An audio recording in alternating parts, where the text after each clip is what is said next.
오늘은 에베소 사역 첫 번째 시간입니다. 에베소 사역 첫 번째 시간, 오늘 성령이 오셨네, 이런 제목으로 함께 말씀을 나누겠습니다. 여러분, 이 본 3부작을 혹시 2000년대 초반에 나왔던 영화입니다. 2002년, 2004년, 2007년에 그 뒤로도 2010년대 본 레가시, 제이슨 본 이런 게 그건 아류인 것 같고요. 제가 보기엔 이 3부작은 원래 로버트 러들럼이라는 사람의 소설을 3부작 소설을 영화한 겁니다. 이 소설이 33개의 언어로 무려 3억 부가 팔려 나갔다고 합니다. 엄청난 공전의 히트를 했던, 기억하실지 모르겠지만 Born Identity, Born Supremacy, 그리고 Born Ultimatum, 이렇게 영화가 나왔죠. 예, 저 맷 데이먼이라는 사람이 주연을 했어요. 예, 저 사람이 저랑 동갑입니다.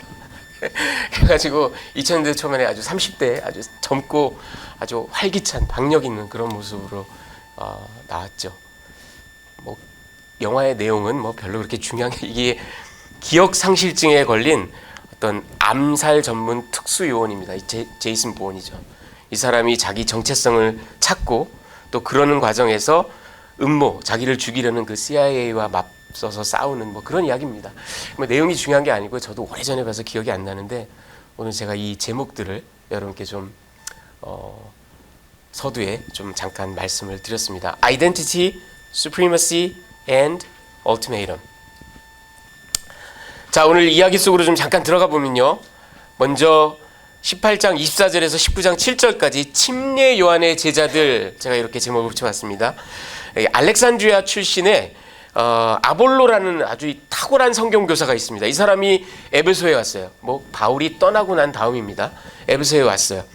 이 사람이 참 잘 가르칩니다. 성경에 아주 능통하고 예수에 대해서도 아주 잘 압니다. 근데 이 사람이 막 강론을 하고 가르치는 거를 보다가 그 에베소에 계속 남아있던 브리스길라와 아굴라가 들어보니까 뭔가 좀 이상해, 어디가 살짝 미싱해. 그래가지고 여기 자세히 물어봤죠. 알아봤더니 이 아볼로가 그렇게 탁월한데도 침례 요한의 제자였던 겁니다. 이게 뭐냐 하면 성령님을 몰라요. 예, 그러니까 예수에 대해서도 알고 예수가 메시아라는 것도 압니다. 왜? 침례 요한이 계속 그 설교를 했으니까. 그런데 정작 예수가 하나님의 아들이고 신성을 갖고 계시고 부활하셨을 뿐만 아니라 성령님을 보내시고 지금도 하나님 우편에 앉아 계시고 지금도 역사하시고 이런 거에 대해서는 잘 모르는 거예요. 그래가지고 이 브리스길라와 아굴라가 조용히 이제 따로 불러냅니다. 공중 앞에서 너 그런 것도 모르냐 이런 게 아니라 따로 불러내서 이제 자세히 설명해주고 가르치죠. 멘토링을 합니다. 그러자 이 아볼로도 드디어 이제 성령님의 그 이제 사역에 그가 이제 성령님을 알고 이제 예수님을 이전에 좀 불완전하게 알다가 이제 완벽하게 알게 되고, 그가 이제 고린도로 파송을 받아서 에게 건너 고린도로 파송을 받아서 고린도에서 성경 교사로 사역을 합니다. 한편 이번엔 또 그가 떠나고 난 다음에 바울이 에베소로 옵니다. 여러분 기억나시죠? 지난번에 이제 3차 선교 여행을 떠났죠. 그래서 이 갈라디아 지방을 거쳐서 이제 약속한 대로 에베소로 왔단 말이죠. 그가 왔을 때는 이제 아볼로는 이미 떠났어요. 딱 와서 보니까 12명의 제자가 있는데, 제자 마테테스라는 이름을 붙였다는 건 그들도 기독교인으로 교회 안에 있었다는 얘기입니다. 그런데 가만히 보니까 이 사람들도 뭐가 이상해요. 물어보니까 자기네는 성령님이 있는지 없는지도 모른다. 그럼 니네는 무슨 세례를 받았냐? 우리는 그 침례자 요한의 세례만을 알 뿐이다. 이렇게. 요한의 세례는 아시다시피 여러분 회개의 세례, 회개의 침례죠. 그래서 바울이 그들에게 자세히 가르치고 사도로서 그들에게 안수를 하니까 이제 성령님이 임하십니다. 그래서 저들이 예언도 하고 방언도 하고 이제 참 제자가 되는 거죠. 자, 이 침례 요한의 제자들입니다. 자, 그리고 나서는 이제 에베소에서 계속해서 이어지는 이야기가, 제가 스게와 무리의 광대극이다 이렇게 표현을 해봤는데 19장 8절에서부터 16절까지 이야기입니다. 바울이 이 에베소의 회당에서 3개월간 강론을 했어요. 그리고는 역시 이제 그 회당에서도 유대인들은 또 이제 정통 유대인들은 거부했겠죠. 그래서 또 믿는 자들도 물론 나오고 했지만, 그래서 이제 회당에서 나와서 이제 두란노 서원, 여러분 잘 아시는 두란노 서원이라는 곳을 2년 넘게, 그러니까 이 3차 선교 여행은 아주 좀 특이합니다. 사도 바울이 에베소에서 집중적으로 그것을 아주 복음화하는데 헌신했던 것 같습니다. 2년 넘게 그 두란노 서원에서 강론을 하고요, 제자들을 키우고, 그리고 그뿐만 아니라 이적과 기사를 행합니다. 치유가 일어나요. 축사가 일어나요. 그런 놀라운 일들이 벌어집니다. 자, 그런 가운데 이런 웃지 못할 해프닝이 벌어집니다. 뭐냐면 스게와라는 제사장이 있었어요. 그런데 그에게 7명의 아들이 있었습니다. 근데 이 7명의 아들은 예수님을 믿지도 않아요. 그런데 가만히 보니까 예수 이름으로 바울이 막 축사하고 뭐 이적을 해오니까 자기네도 하고 싶은 거야. 그래가지고는 바울이 전하는 예수의 이름으로 명하노니 뭐 악귀들은 물러가라 뭐 이런 식으로 이제 한마디니까 예수님을 참칭한 겁니다. 믿지도 않으면서. 네. 그러자 어떤 일이 벌어졌냐면 그 어떤 이제 귀신 들린 자 안에 있는 악귀가 대답을 하는 겁니다. 내가 예수도 알고 바울도 알거니와 너희는 누구냐? 너희는 내가 알지 못한다. 그러면서 이 악귀 들린 자, 여러분 악귀 들린 사람, 포제스드 된 사람은 괴력을 갖고 있는 경우가 많습니다. 예. 갑자기 뛰어올라서 7명을 전부 다 제압을 합니다. 그리고는 막 흠씬 두들겨 패줘요. 그래서 우리 개혁 성경에 안 나왔지만 저들이 피를 흘리며, 오늘 보면 피를 흘리며 벗은 몸으로 막 이렇게 황급하게 도망갔던 그런 웃지 못할 광대극이 펼쳐집니다. 자, 그리고 이제 오늘 마지막 부분에 어떤 이야기가 나오냐 하면 불타는 마술책 19장 17절에서 20절까지 그 에베소의 유대인들과 또 많은 헬라인들이 이런 소식을 접하고, 그 다음에 사도 바울이 행하는 이적 이런 것들을 듣고 이제 소식에 두려워합니다. 그리고 예수 이름을 높이는 자들이 많이 나옵니다. 저들이 자복하고 회개하고 예수께로 돌아오는 사람들이 많아졌어요. 그 가운데는 여러분 이 에베소는 마술, 주술 이걸로 아주 악명 높은 곳입니다. 이 마술을 행하던 자들, 이런 사람들이 회심하고 돌아온 거예요. 그래가지고는 이 사람들이 막 대중 앞에서 그 자기네들의 그 마술책, 그 스크롤들 이런 것들을 다 모아다가 이걸 그냥 한꺼번에 불을 질러버립니다. 여러분 그러면서 누가가 그 재산 가치가 은 5만이나 되더라 이런 얘기를 하고 있습니다. 자, 여러분 오늘 제가 이걸 가지고 이제 3가지 메시지를 좀 나눠서 전해드릴 텐데, 첫 번째는 성령님의 정체성입니다. The Spirit Identity입니다. 여러분 이 아볼로라는 사람이 아주 탁월한 성경 교사로 오늘 소개가 됩니다. 이 알렉산드리아 출신입니다. 이 여러분의 알렉산드리아라는 도시는요, 로마 제국 전체에서 넘버 2 도시입니다. 두 번째, 로마를 제외하고는 첫 번째 가는 도시예요.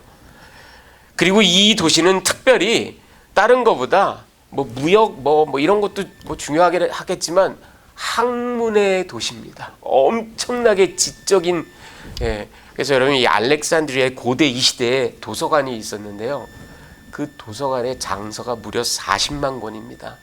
여러분 상상이 가십니까? 그 고대 세계. 네, 그런 곳 출신이에요. 그리고 이곳에는 엄청나게 많은 유대인들이 살고 있었습니다. 그러니까 정통 유대주의도 굉장히 발전한 곳입니다. 그러니까 이곳 출신의 아볼로는 아주 그냥 성경을 빠삭하게, 히브리 성경을 깨고 있는 사람이에요. 그런 사람이 이제 예수를 알고 왔단 말이에요. 그런데 여러분 이 고린도전서에 보면은, 고린도전서 3장 6절에 보면 사도 바울이 아볼로를 뭐라고 칭찬하냐 하면 나는 심었고 아볼로는 물을 주었으되, 이런 말을 합니다. 바울 서신 전체를 보면은 한두 군데 나오는데 아볼로에 대해서 굉장히 높이 평가하는 그런 이야기가 나옵니다. 그는 탁월한 성경 교사였어요. 오늘 이곳 에베소에서 브리스길라와 아굴라의 멘토링을 받아서 이제 성령님의 그 은사를 힘입어서 아주 탁월한 교사가 된 사람입니다. 여러분이 잘 아시는 종교개혁자 마틴 루터가 최초의 인물인데, 마틴 루터는 아볼로를 우리가 알고 있는 히브리서의 저자로 지목한 바가 있습니다. 히브리서의 어토십은 아직까지도 확실하게 밝혀진 바는 없지만 초기부터 그런 이론이, 왜 그러냐면 히브리서가 굉장히 심원하거든요. profound하거든요. 그러니까 이 아볼로가 아니면 이런 거를 쓸 수 없었을 것이다. 그리고 유대주의에도 굉장히 정통하고요. 그리고 여러분, 제가 신학교에서 공부할 때 아주 또 재밌는 이론을 들었었는데, 사도행전과 사도 바울의 정통한 신학학자들 가운데에는 이런 주장을 하는 사람도 있습니다. 사도행전 3부작설에, 오늘 트릴러지 얘기를 많이 하네요. 3부작설을 얘기하는 분들도 더러더러 있습니다. 자, 이게 무슨 얘기냐면, 여러분 사도행전 1장부터 12장까지 보세요. 1장부터 12장까지 보면 주인공이 누가 봐도 베드로입니다. 그렇죠? 아니, 물론 성령님이 주인공인데 인간 주인공이 베드로예요. 베드로 얘기를 쫙 씁니다. 근데 그 중간 조금 넘어서 9장에 느닷없이 바울의 회심 얘기가 나와요. 그렇죠? 사도행전 9장에. 그리고는 10장에 계속 나오냐면 아니에요. 쓱 사라져요. 사도 바울은. 완전히 사라져요. 사라졌다가 13장부터는 사도 바울이 주인공으로 나옵니다. 그래서 13장부터 28장까지는 완전히 사도 바울이 주인공이에요. 그런데 또 중간에 18장에 느닷없이 아볼로가 나와요. 그리고는 18장에 또 사라져요. 그러니까 29장 이후에 만약에 쓰여졌다면, 누가가 썼다면 세 번째 인간 주인공은 아볼로였을 것이다. 이게 여러분 고대 그리스라든가 로마 이런 그 문학 기법 중에 하나입니다. 시퀄이 나올 때 그 시퀄의 주인공이 될 사람을 살짝 프리뷰로 보여줘요. 그런 건 지금도 영화나 그 드라마 같은 거에서도 그런 기법을 쓰죠. 그러니까 아볼로가 아마 누가가 계속해서, 아닌 게 아니라 사도행전 28장이 되게 어정쩡하게 끝나거든요. 바울이 죽은 것도 아니고 로마에서 풀려난 것도 아니고 그냥 재판을 기다리고 있고, 그렇죠? 어정쩡하게 끝이 납니다. 그러니까 3부작으로 기획된 게 아니었냐, 이런 얘기도 있습니다. 자, 요는 그게 중요한 게 아니라, 요는 이런 아볼로, 이렇게 탁월한 성경교사, 어쩌면 히브리서의 저자, 어쩌면 세상에 드러나지는 않았지만 3부작의 세 번째 시퀄의 주인공이었을 수도 있는 아볼로, 그런 아볼로조차도 오늘 보면 침례 요한의 제자예요. 네, 예수를 알아요. 알긴 아는데 제대로 알지 못해요. 여러분, 이 침례 요한의 사역이 불꽃 같았습니다. 그래서 그가 참수형을 당하고 죽고 난 다음에도 이 무려 한 세대가 거의 지나갈 무렵인데도 그때까지도 침례 요한의 종파가 있었던 듯합니다.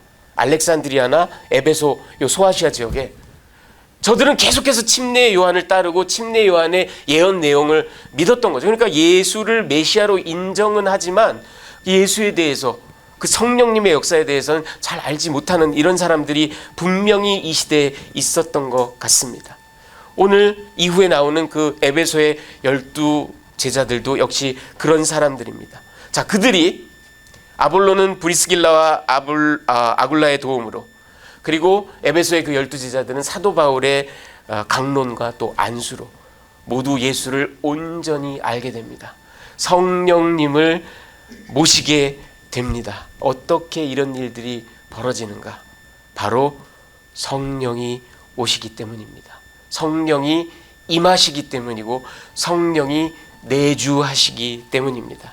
여러분, 제가 늘 소개해드리는 말씀, 고린도전서 12장 3절 하반절 말씀 우리 한번 같이 합독하겠습니다. 또 시작.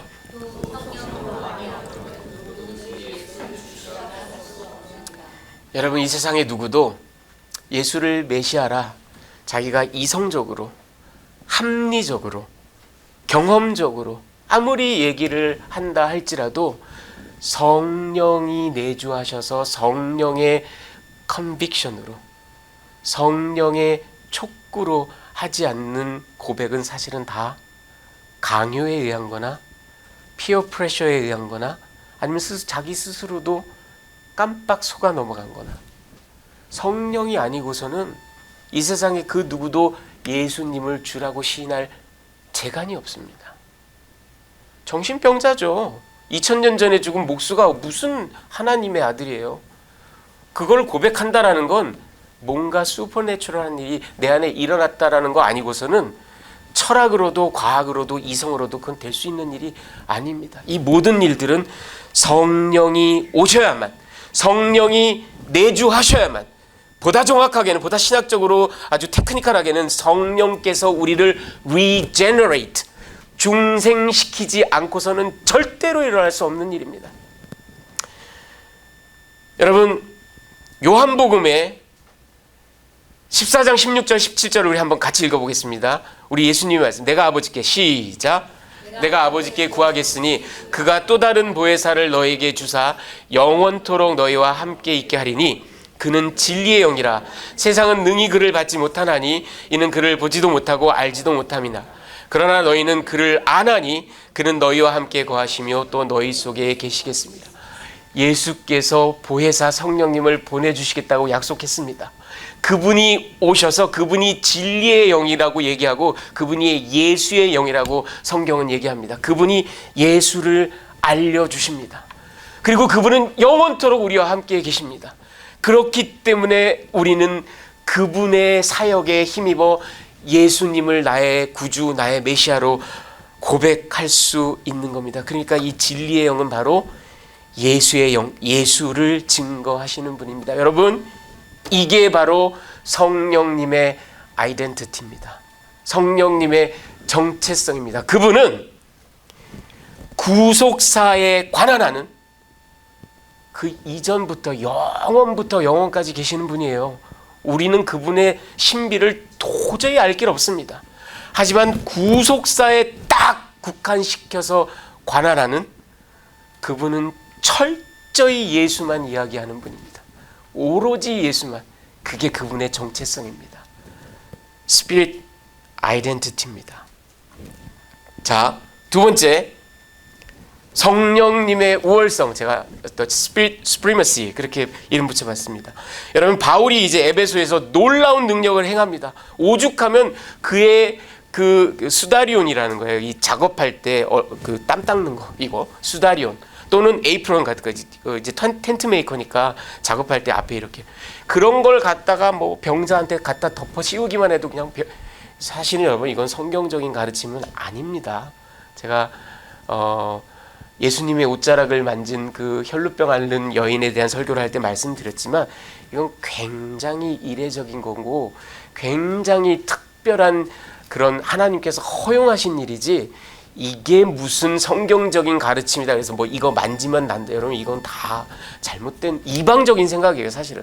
근데 지금 그 예수의 영 성령의 역사가 오죽 어마무시한지 완전히 그 스케일과 그 규모가 어찌나 큰지 막 그냥 그 그림자만 밟아도 베드로 그림자만 밟아도 아니면 사도 바울의 이런 옷까지만 스쳐도 사람들이 막 벌떡벌떡 일어나는 그런 놀라운 일들이 지금 벌어지고 있는 겁니다.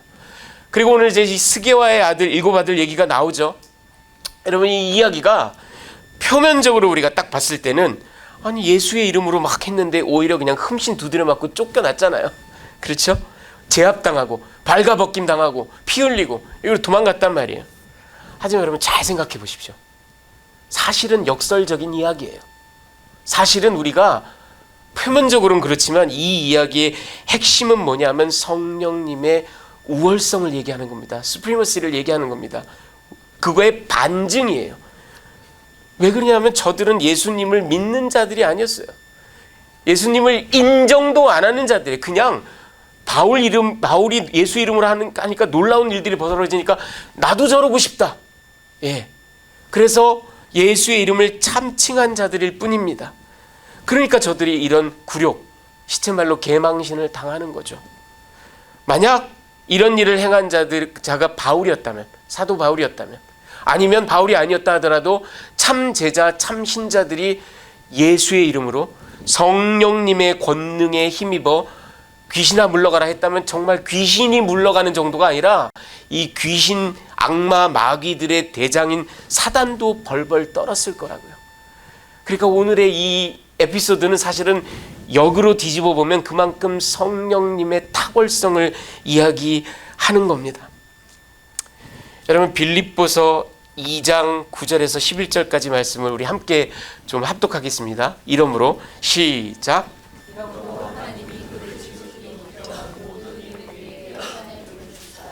하늘에 있는 자들과 땅에 있는 자들과 아래에 있는 자들로 모든 무릎을 예수의 이름에 꿇게 하시고 입으로 예수 그리스도를 주라 시인하여 하나님 아버지께.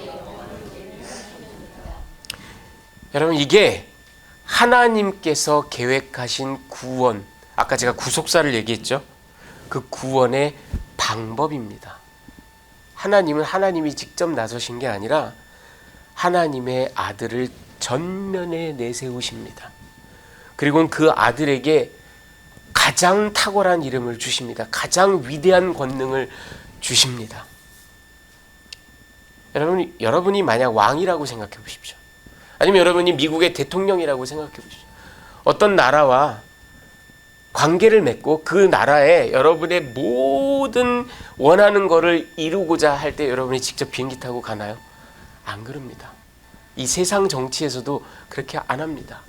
그렇게 안 하고 누구를 파송하냐 하면 AEP라고 합니다. Ambassador Extraordinary and Plenipotentiary라고 합니다. 우리 한국말로 하면 특명 전권 대사입니다. 이거는 보통 엠베서더랑 다릅니다. 이 사람은 그 대통령의 권한을 그대로, 이 사람은 조약 체결권까지 있어요. 이 사람은 완전히 대통령으로 행동하는 겁니다. 그 나라에 가서. 우리 세상에서도 이렇게 합니다. 우리 하나님께서 택하신 방법이 이거예요. 하나님이 쫙쫙쫙 뭐 다 하실 수도 있어요. 그런데 하나님이 택하신 방법은 그의 아들을 특명 전권 대사로 내세우신 겁니다. 그리고 그에게 이 세상 누구도 능가할 수 없는 이름을 부여하시고 능력과 권세를 부여하시는 게 바로 하나님이 사용하신 방법입니다. 여러분, 지금 보시는 분은 빌리 선데이라는 사람인데요. 이 사람 아주 독특한 이력을 갖고 있습니다. 원래 미국 프로야구 선수입니다. 예, 아주 탁월한 외야수였어요. 근데 이 사람이 야구를 그만두고 복음 전도자가 됐습니다. 그래서 빌리 그레엄 목사님 이전에 아마 20세기를 대표하는 미국의 가장 탁월한 복음 전도자가 됐습니다. 이 사람이 이런 얘기를 했습니다. 성경은 우리 주 예수 그리스도에게 256가지의 이름을 부여하는데 이는 그가 어느 한 가지 이름으로 담아내기에는 무한히 정말 측량할 길도 없이 큰 분이기 때문이다. 여러분, 그렇습니다. 그분의 이름, 예수의 이름이 바로 이런 겁니다. 여러분, 사도행전 4장 12절에는 베드로와 요한이, 이 사도들이 무려 공회에서 그 서슬시퍼를 얼마 전에 방금 예수를 잡아 십자가에 죽인 그 공회 앞에서 이렇게 얘기합니다. 우리 한번 같이 읽어보겠습니다. 다른 이로서는, 시작. 다른 이로서는 구원을 받을 수 없나니 천하 사람 중에 구원을 받을 만한 다른 이름을 우리에게 주신 일이 없음이라 하였더라. 그 세상의 그 어떤 이름도 바로 이 예수의 이름을 능가할 자가 없습니다. 그런데 성령의 아이덴티티가 아까 제가 뭐라 그랬죠? 그냥 죽으나 사나 예수만 증거하시는 분이라고요. 오로지 예수, 오로지 예수. 그러니까 이 성령님이 그토록 파워풀한 건, 성령님의 스케일이 그토록 어마무시한 건 바로 그분이 대표하고 있는 예수의 이름이 이토록 탁월하기 때문입니다. 그래서 하나님께서는 이 구속사 가운데서 성령님에게 그토록 위대한 능력을 주시는 겁니다. 그게 바로 The Spirit Supremacy입니다. 바로 성령님의 탁월성입니다.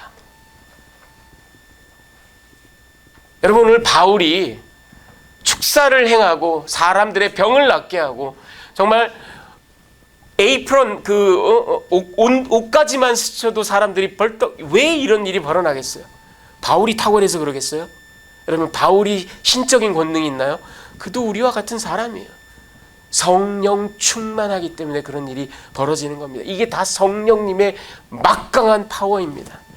아까도 말씀드린 것처럼 그 스게와의 7 아들이 그렇게 망신당하고 쫓겨났다라는 거, 바로 오히려 스피릿 수프리머시의 확실한 증거입니다. 여러분, 이게 바로 성령님의 탁월성, 우월성입니다. 자, 끝으로 성령님의 최후 통첩을 봅시다. 여러분, 이 아까도 말씀드린 것처럼 이 에베소라는 곳이요, 마술과 주술로 아주 그 신비주의가 판치던 곳입니다. 그 사람들이요, 예수를 믿어가지고는 아니 자기네 죗을 써 이거를 다 갖고 와서 그걸 여러분 이게 보통 일이 아니에요. 여러분 지금도 고고학적으로 이 에페시아 그라마타라는 게 남아 있습니다. Ephesian letters 뭐 이렇게 번역할 수 있는데 이게 그냥 단순히 편지가 아니에요. 이게 뭐냐면 주술서들이에요. 이 에베소에서는 엄청난 그 양의 근데 이 사람들은 그걸 믿고 막 그 주문을 외우고 막 그렇게 또 마술의 힘을 철저히 믿었단 말이죠. 그런데 이 사람들이 이제 성령님의 능력으로 저들이 회심하고 예수를 믿게 되고 그러니까 이걸 다 불태우는데 여러분 이게 단순히 역사적인 유물일 뿐만 아니라 그때 당시 사람들에게 이게 엄청난 재산이었다고요. 이게 그냥 다 돈이라고요, 여러분. 그러니까 오늘 성경 기자가 누가가 다 모아서 태운 게 은 5만이다. 여러분 이 은 5만이 어느 정도인지 감이 잘 안 오시죠? 이 5만이라는 건 여러분 이 은 하나가 드라크마, 동방에서 화폐 가치로 쓰였던 드라크마를 말합니다. 이 드라크마는 노동자의 하루 일당이에요. 예, 여러분 오늘날 저기 경제 규모가 다르고 뭐 인플레이션 레이트가 다 다르고 하지만 여러분들이 이해하시기 편하게 말씀드리면 여러분이 미국의 건설 노동자 하루 일당 시간당 급여가 얼마인지 아십니까? 건설 노동자 시간당 급여가 36불입니다. 네, 제법 셉니다. 하루 일당이 288불이에요. 대졸 초임을 능가합니다. 네. 네, 뭐 대졸도 대졸 나름이긴 하지만 네. 그래서 288불로 계산을 하면 이 일당 288불이니까 거기 곱하기 5만을 하면요 여러분 무려 14.4 밀리언입니다. 요즘 화폐로 치면 그게 너무 제너럴스하다. 좋아. 그러면은 최저 시급 뭐 한 18불 정도로 따지면 하루 144불, 예, 하루 일당 144불 노동자가 그걸로 쳐도 7.2 밀리언입니다. 요즘으로 치면 여러분 7 밀리언 내지는 14 밀리언 정도에 해당되는 어쩌면 뭐 10 밀리언 이 정도에 해당되는 엄청난 재산을 그냥 다 불사질러 버린 거예요. 이 사람들이. 여러분 저는 이 얘기를 들으면서 또 이 직업병이 도져가지고 예, 제가 역사를 전공했잖아요. 그러니까 이 재산 가치보단 이게 역사적인 얼마나 유물인데 이게 오늘날까지 남아 있었으면 고대인들의 그 정신 세계를 들여다보는 역사학적 고고학적 가치가 이게 도대체 얼마 이건 프라이슬리스인데 14 밀리언 정도가 아닌데 아깝다 이런 생각이 들더라고요. 예. 근데 고쳐 먹었죠. 목사니까 아니 저런 것들은 다 불사질러야 돼. 예. 근데 여러분 중요한 건 뭐냐면 저들이 아까도 말씀드린 것처럼 이게 그들의 종교, 그들의 신앙, 그들의 무속, 주술 이것만이 아니라 이 주술서를 만들고 사고 아니면 그걸 자기가 보관하고 이게 엄청난 돈이 여러분 요즘으로 치면 스탁 아니면 비트코인 여러분이 갖고 있던 걸 다 불태운 거랑 똑같은 거예요. 14 밀리언. 예. 여러분 어떻게 이런 일이 벌어질까요? 어떻게 세상 사람들이 어떻게 이렇게 큰 재산을 다 불사질러 버리고 그것도 공중 앞에서 그 많은 사람들 앞에서 그렇게 한다라는 건 무슨 얘기예요? There is no turning back. 저 사람 내가 봤는데 그날 불사지르던 사람인데 There is no turning back. 이건 엄청난 confession이에요. 그리고 자기가 여태까지 믿었던 신앙, 세계관, 삶의 방식을 다 버리는 건데요. 이거 여러분 무시무시한 겁니다. 엄청난 겁니다. 근데 어떻게 이런 일이 벌어질까요?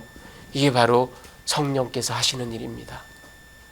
여러분 요한복음 16장 8절에 다시 우리 예수께서 그가 와서 이제 보혜사 성령께서 와서 죄에 대하여 의에 대하여 심판에 대하여 세상을 책망하시리라. 여러분 이 책망하신다는 말이 엘렌코라는 말인데 이건 꾸짖다, 리뷰크한다, 스콜드한다 이렇게 번역하지만 뜻이 그보다 훨씬 깊은 겁니다.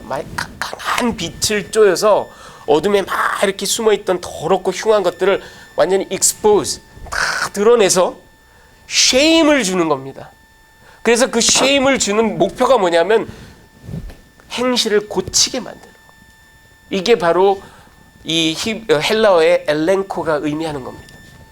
성령께서 하시는 일이 바로 이거예요. 성령이 오시면 그가 죄인들을 책망하십니다. 여러분, 이 책망하신다라는 게 결단을 촉구한다라는 겁니다.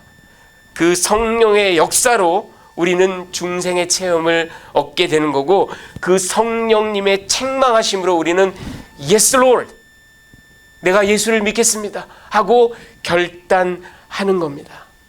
여러분, 이게 바로 성령님의 역사입니다.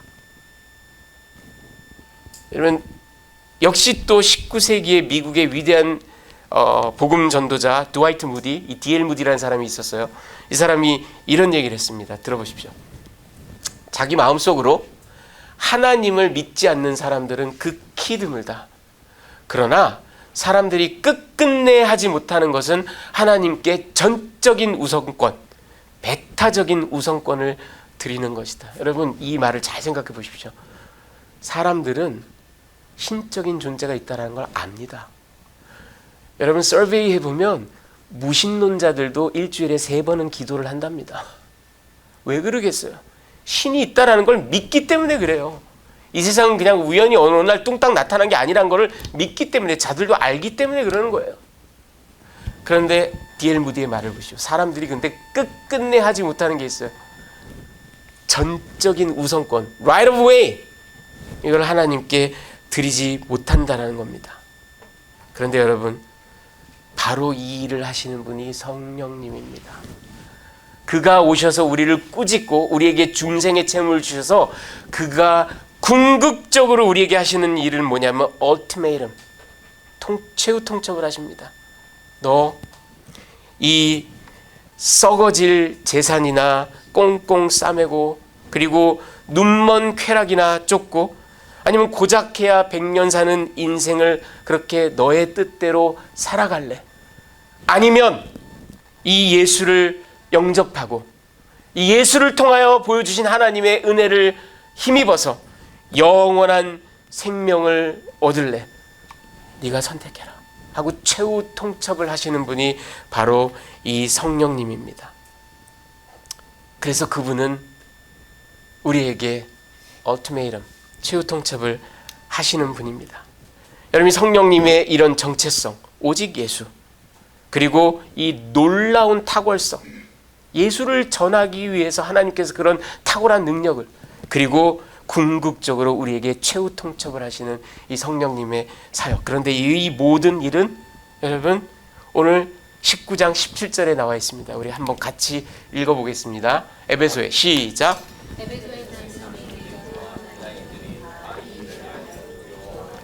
주 예수의 이름을 높이고, 오직 예수의 이름을 높이라고 이렇게 하시는 겁니다. 여러분, 제가 이 거룩한 주일에 너무 좀 상스러운 표현을 써서 죄송한데 여러분 기억에 깊이 남으라고 제가 이런 위험을 감수하는 겁니다. 제가 늘 하는 얘기인데, 우리 하나님은요 예수님께 환장하신 분이에요.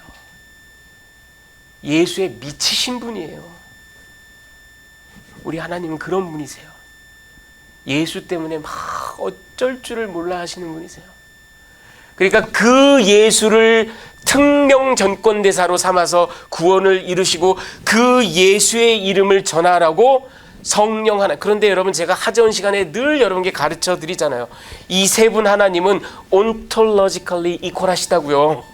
예, 영원부터 영원까지 그 서열 관계가 전혀 없는 분들이라고. 그런데 구속사에서는 하나님이 위에 있고 예수님이 그 밑에 있고 성령님이 마치 제일 밑에 있는 것처럼 보이잖아요. 이게 바로 economic subordination이라고 제가 말씀드렸잖아요. 우리말로 번역하면 존재론적으로 평등하지만 그러나 구속사의 질서 면에서는 종속적인 관계를 그러니까 구속사에서만 그렇다고요. 구속사에서만. 그러니까 이 구속사에서는 성령님은 추구나 사나 예수님만 포인팅하게 되어 있습니다. 제가 사도행전 시작할 때 들려드린 그 예화인데, 제가 너무 좋아하는 예화인데 다시 한번 얘기해 드릴게요. 여러분, 이 로버슨 맥쿨킨이라는 이분은 컬럼비아 인터내셔널 유니버시티라는 바이블 컬리지의 총장을 지내신 분입니다.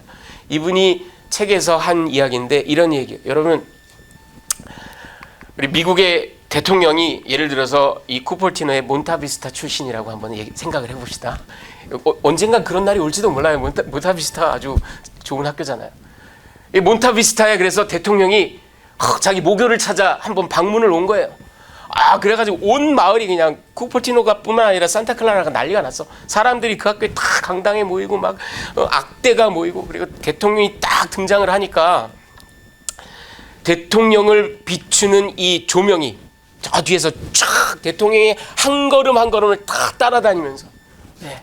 그리고 막 군악대가 헤일 투 더 치프 막 멋지게 연주를 하고, 그런데 갑자기 여러분, 갑자기 모든 사람들이 대통령을 향해서 막 박수를 쳐야 되는데 갑자기 일어나더니 사람들이 뒤로 싹 다 돌더니 조명기사한테 막 박수를 치면서, 너무 조명기사 멋진 일을 한다, 어쩌면 기술이 저렇게 좋냐, 어쩜 저렇게 조명을 잘 비치냐, 이런 황당한 일이 벌어졌다고 생각해 보세요. 여러분, 이게 있을 수 있는 일입니까?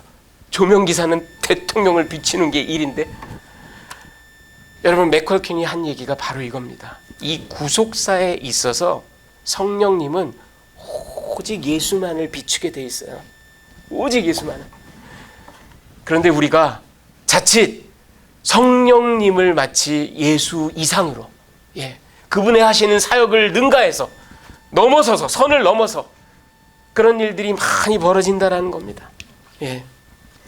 오죽하면 신학자들이 성령님을 shy person이라고 얘기를 한다 그랬잖아요. 수줍은 위격. 그분은 드러나는 걸 싫어하세요. 그분은 자기가 드러나려고 그러면 아니 얘들아 왜 나를 봐, 예수를 보라니까, 이러시는 분이에요. 이게 바로 성령님의 아이덴티티고, 성령님의 수프리머시고, 성령님의 얼티메이럼, 최후 통첩입니다. 여러분, 영국의 위대한 신학자 존 스토트가 한 얘기를 끝으로 들려드리겠습니다. 생명을 주는 분 없이는 그 어떤 삶도 없고, 진리의 영 없이는 무엇도 이해할 수 없으며, 하나 되게 하시는 성령님이 없이는 그 어떤 교제도 없고, 성령님의 열매가 없이는 예수의 성품을 닮을 수 없으며, 성령님의 능력이 없이는 그 어떤 효과적인 전도도 없다. 육체의 호흡이 없으면 죽은 시체이듯이 교회에 성령이 없다면 그것은 죽은 교회다. 여러분, 우리 예담교회, 그리고 여러분의 각자의 삶에, 여러분의 크리스찬 라이프에, 여러분 가정에 바로 이 성령님의 아이덴티티가, 그리고 성령님의 탁월하심이, 그리고 성령님의 가르치시고 권면하시고 최후 통첩하시고 하는 그 사역이 여러분 삶 가운데 아주 활발하게, 원활하게, 자유롭게 이루어지기를 축원합니다. 그럼으로써 그분의 정체성처럼, 그분의 그 하시는 사역처럼 오직 예수의 이름이 높아지기를 또한 축원합니다. 여러분, 그럴 때만 우리의 삶이 참 제자의 삶으로 계속 나아갈 수 있고, 그럴 때에만 우리 예담교회가 생명력 있고 호흡이 있는 교회로 세워져 나갈 줄 믿습니다. 오늘 에베소에 임하신 성령님 통해서 다시 한번 성령님과 동행하는 삶이 우리 크리스찬 라이프에 어떤 것인지 깊이 우리 마음에 새기는 그런 시간이 되기를 간절히 기도합니다. 우리 같이 기도하시겠습니다.